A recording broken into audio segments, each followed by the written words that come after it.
வணக்கம் மாணவ தங்கங்களா, நலமா இருக்கீங்களா? 12th ஸ்டாண்டர்ட் கெமிஸ்ட்ரி யூனிட் 5ல புக் பேக்ல இருக்கக்கூடிய இம்பார்ட்டன்டான ஒரு 3 மார்க் கொஸ்டின் தான் பார்க்க போறோம். இது ரொம்ப ரொம்ப முக்கியமா கவனமா கவனிங்க. இது ஒரு ரீசனிங் கொஸ்டின் கூட.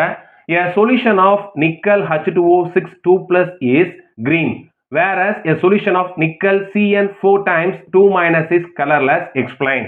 ஸோ நமக்கு ரெண்டு காம்பவுண்ட் கொடுத்துருக்காங்க. இந்த ரெண்டு காம்பவுண்ட்ல ஒன்று கிரீன் கலரா இருக்கு, இன்னொன்று வந்து பாத்தீங்க அப்படின்னா நமக்கு கலர்லெஸ்ஸா இருக்கு. அது ஏன் அப்படின்னு எக்ஸ்பிளைன் பண்ணணும். அதுக்கு ஒரு விஷயம் சொல்லிக்கிறேன். ஒரு காம்பவுண்ட் கலர்லெஸ்ஸா இருக்கு அப்படின்னா அங்க அன்பேர் எலக்ட்ரான் இல்லை அப்படின்னு அர்த்தம். ஒரு காம்பவுண்ட் கலரா இருக்கு அப்படின்னா அங்க அன்பேர் எலக்ட்ரான் இருக்குன்னு அர்த்தம். இதுதான் நான் வச்சுக்கோங்க. இது எப்படின்றத சார் சொல்ல கவனமா கவனிங்க. முதல்ல நம்ம என்ன பண்ணணும் அப்படின்னா இந்த ரெண்டு காம்பவுண்ட்ல இருக்கக்கூடிய அந்த நிக்கலுக்கு என்ன ஆக்சிஜன் ஸ்டேட் அப்படின்னு கண்டுபிடிக்கணும். வாங்க கண்டுபிடிக்கலாம். ஸோ நிக்கலை பொறுத்த வரைக்கும் நம்ம கண்டுபிடிக்க போறோம். அது எக்ஸ்னு வச்சுக்கோங்க. வாட்டர் வந்து என்ன அப்படின்னா நியூட்ரல் லிகான், அப்ப அது 0 தான். ஸோ ஓவரால் சார்ஜ் என்ன கொடுத்துருக்காங்கன்னா +2 அப்படின்னு கொடுத்துருக்காங்க. அப்ப x = +2. அப்ப இந்த காம்பவுண்ட்ல நிக்கல் +2 ஆக்சிஜன் ஸ்டேட்ல இருக்கு. ஓகேவாமா? சரி, அதே மாதிரி நம்ம நெக்ஸ்ட் காம்பவுண்டுக்கும் நிக்கலுடைய ஆக்சிஜன் ஸ்டேட் கண்டுபிடிக்கணும். வாங்க கண்டுபிடிக்கலாம். ஸோ நிக்கல் கண்டுபிடிக்க போறோம். எக்ஸ்னு வச்சுக்கோங்க. சயனைடு Cn மைனஸ் வரும். அப்போ ஒரு சயனைடுக்கு -1, 4 சயனைடு இருக்கு. அப்ப -4 = ஓவரால் சார்ஜ் -2. அப்ப x = -2 + 4. அப்ப x = +2 வரும். அப்ப இதுலயும் நமக்கு நிக்கலோடைய ஆக்சிஜன் ஸ்டேட் வந்து என்னதுமா? +2. அப்ப ரெண்டு காம்பவுண்ட்லயும் ஆக்சிஜன் ஸ்டேட் +2 தான். சரி, வாங்க உள்ள நம்ம ஆன்சரை பார்க்க போவோம். ரைட். இப்ப சார் என்ன பண்றேன் அப்படின்னா நிக்கலோடைய எலக்ட்ரானிக் கான்ஃபிகரேஷன் எழுத போறேன். நிக்கலோட அட்டாமிக் நம்பர் 28. எலக்ட்ரானிக் கான்ஃபிகரேஷன் பாக்குறீங்க தங்கங்களா? 3d8 4s2 அப்படின்னு வரும். சரிங்களா? ரைட். இது ஆல்ரெடி முன்னாடி ஆர்கான் இருக்கும், அது 18 வரும். அது எழுத வேண்டாம், நீங்க இதை மட்டும் எழுதினா போதுமானது. அப்ப நிக்கல் 2+ மாறுது அப்படின்னா என்ன அர்த்தம் அப்படின்னா நிக்கல் 2 எலக்ட்ரானை லாஸ் பண்ணுதுன்னு அர்த்தம். அப்ப அவுட்டர் மோஸ்ட்ல இருக்க 2 எலக்ட்ரான் போயிருச்சு அப்படின்னா 3d8 அப்படின்னு இருக்கும். அப்ப இது எப்படி இருக்கும் அப்படின்னா நமக்கு தெரியும் d-ல மொத்தம் 5 ஆர்பிட்டால் இருக்கும். சோ அதை பிரிச்சுக்கங்க. அப்ப 3d8 எப்படி ஃபுல்லா இருக்கும்? 1 2 3 4 5 6 7 8. இதுதான் வந்து பாத்தீங்க அப்படின்னா இந்த நிக்கல் 2+ உடைய எலக்ட்ரானிக் கான்ஃபிகரேஷன். சரி, நான் சொன்ன மாதிரி இந்த ஃபர்ஸ்ட் காம்பவுண்ட் எடுத்துக்குவோம். என்னது? Nickel H2O 6 times 2+. இது என்னவா இருக்கான்? கிரீன் கலர்ல இருக்கு. அப்ப நல்லா தெரிஞ்சுக்கங்க, அன்பேர் எலக்ட்ரான் அப்படியே இருக்கு. ஏன் அந்த அன்பேர் எலக்ட்ரான் அப்படியே இருக்கு அப்படின்னா H2O is என்னதுமா? Weak field ligand. படிச்சிருப்போம். சரிங்களா?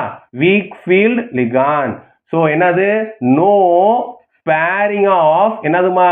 3d electrons. இது ரொம்ப முக்கியம். இந்த பாயிண்ட் ரொம்ப ரொம்ப முக்கியம். சோ இது வீக் ஃபீல்ட் லிகாண்டா இருக்கறனால இந்த 3d எலக்ட்ரான்ஸை பேர் பண்ணாது. நீ வாட் இருந்துக்கோ அப்படின்னு விட்டுரும். அப்ப இங்க என்ன இருக்கு? நம்பர் ஆஃப் அன்பேர் எலக்ட்ரான் எவ்வளவுமா இருக்கு? நம்பர் ஆஃப் அன்பேர் எலக்ட்ரான் எத்தனை இருக்கு? நமக்கு எலக்ட்ரான்ஸ் 2 இருக்கு. அப்ப என்ன பாசிபிள்?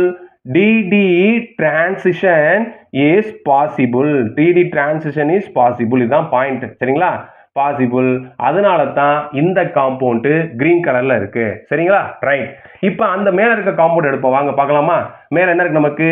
Nickel Cn 4 times 2-. சரி, இப்போ இங்க பார்த்தோம் அப்படின்னா இந்த Cn- is என்னது அப்படின்னா ஸ்ட்ராங் ஃபீல்ட் லிகான். என்னது மாதிரி? Strong field ligand. அப்ப என்ன ஆகும்? இட் இஸ் பேரிங் தி என்னதுமா? Pairing the 3d electrons. அப்ப 3d அன்பேர் எலக்ட்ரானை இது என்ன பண்ணும்னா பேர் பண்ணும் அப்படின்றாங்க. அப்ப பேர் பண்ணணும்னா எப்படி சார் மாறும்? நல்லா கவனிங்க தங்கங்களா. 1 2 3 4 5. அப்ப பேரிங் பண்ண என்ன ஆகும்னா இந்த எலக்ட்ரான் இங்க வந்துடும். அப்ப எப்படி வருதுன்னு கவனிங்க. அப்ப நமக்கு இங்க எல்லாமே பேரா இருக்கு. இங்க என்ன இல்ல? அன்பேர் எலக்ட்ரான் இல்ல. அப்ப என்ன எழுதணும்? No unpaired electrons. சரிங்களா? அப்ப என்னது? dd transition is என்னதுமா? not possible. dd transition is not possible. so this compound is வந்து என்னதுமா? கலர்லெஸ். புரிஞ்சா? ரொம்ப சிம்பிள் நோட்ஸ் சார் கொடுத்துருக்கேன். நல்லா கவனமா கவனிங்க. இந்த கொஸ்டின் ரொம்ப ரொம்ப ஈஸி. ஸோ அன்பேர் எலக்ட்ரான் இருக்கிறதுனால அங்க dd டிரான்சிஷன் நடக்குது. அதனால இந்த காம்பவுண்ட் என்னவா இருக்கு அப்படின்னா கிரீன் கலரா இருக்குன்றாங்க. இங்க no unpaired electron, so dd transition is not possible, so this compound is colorless. தெரியாதுங்களா? கண்டிப்பா இந்த வீடியோ உங்களுக்கு யூஸ்ஃபுல்லா இருந்திருக்கும். உங்க நண்பர்களுக்கு ஷேர் பண்ணுங்க. மறக்காம சேனலை சப்ஸ்கிரைப் பண்ணுங்க. தொடர்ந்து இணைந்திருங்க மாணவ தங்கங்களா. நன்றி.